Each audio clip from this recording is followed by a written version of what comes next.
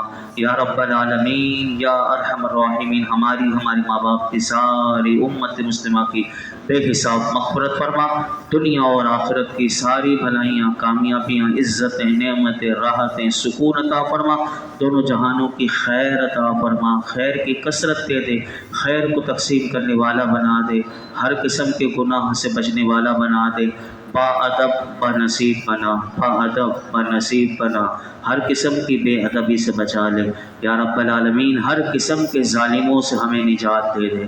اللہ جتنے ظالم ہیں یا اللہ جو اس وقت حضور کی امت پر پوری دنیا میں، فلسطین میں، ہمارے اوپر بھی اللہ ہمارے علاقے کے لحاظ سے جو ظلم کر رہے ہیں، اللہ ان تمام ظالموں سے نجات عطا فرما۔ وصلی اللہ تعالی علی خیر خلق محمد وعلی آلہ وصحبہ اجمعین۔